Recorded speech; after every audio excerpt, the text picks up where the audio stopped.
పండగ రోజు ఇలా జరుగుతుందని చెప్పేసి అస్సలు అనుకోలేదు. అది కూడా దేవుడికి చేసే పని. చాలా బాధగా అనిపించింది, కానీ నేను చేసే పని విడిచిపెట్టకుండా మరీ చేశాను. ఇంత బాధలో కూడా నన్ను సంతోషపెట్టే ఒక టాపిక్ జరిగింది. అసలు బాధ ఏంటి, సంతోషం ఏంటి అంటే, లాస్ట్ ఇయర్ శ్రీరామనవమి రోజు ఎవ్రీ ఇయర్ ఇంటి దగ్గర ఉన్నాం కదా, ఈసారి ఉన్నామని చెప్పేసి సీతారాములకి ప్రసాదం చేసి పంపిద్దామని చెప్పేసి ప్రిపరేషన్ స్టార్ట్ చేశాను. ఆల్మోస్ట్ అయిపోవచ్చింది.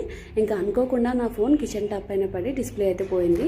ఇంకా దేవుడికి ప్రసాదం చేసేటప్పుడు అస్సలు ఏడవద్దు అన్న ఒక్క ఇంటెన్షన్తో ఫోన్ పక్కన పెట్టేసి సక్సెస్ఫుల్గా ప్రసాదం చేసి ఇంకా దేవుడి దగ్గరికి అయితే పంపించాను. ఇంకా నేను ఆ రోజు వెళ్ళలేదు, చాలా డిసప్పాయింటింగ్గా అనిపించింది. ఇంకా అదే రోజు మా చిన్న మామయ్య తిరుపతి ప్రసాదం తీసుకుని ఇంటికి వచ్చారు. మామయ్య కాస్త ప్రసాదం తీసుకోండి అని చెప్పేసి అంటే, ఇదేంటి ఇలా బ్లాక్గా ఉందని చెప్పేసి అన్నాను. లేదు మామయ్య, ఇది ఆవ పులిహోర ఇలానే ఉంటుందని చెప్పేసి అన్నాను. ఎలా ఉంటుందో ఏమో అని చెప్పేసి డౌట్ఫుల్గా తిన్నారు, కానీ చాలా బాగా నచ్చిందంట. ఇంకాస్త వేయమని చెప్పేసి అన్నారు. ఇంటికి వెళ్ళి అత్తమ్మతో మరి కాల్ చేయించాడు. నెక్స్ట్ డే మార్నింగ్ అత్తమ్మ కాల్ చేసి రెసిపీ గురించి అడిగింది. అత్తమ్మతో పాటు అందరూ నన్ను రెసిపీ గురించి అడిగారు. చాలా హ్యాపీగా అనిపించింది. ఇంకా నా టెన్షన్ స్టార్ట్ అయింది. ఈవినింగ్ మా హస్బెండ్ కాల్ చేస్తారు, ఏమంటారు అని చెప్పేసి. ఏమన్నారని చెప్పేసి నేను నెక్స్ట్ వీడియోలో పోస్ట్ చేస్తాను. ఈ ఇయర్ కూడా సీతారాముల కళ్యాణం చాలా బాగా జరిగింది. ఒక్కసారైనా మా చేతుల మీదుగా కళ్యాణం చేయాలనేది మా కోరిక.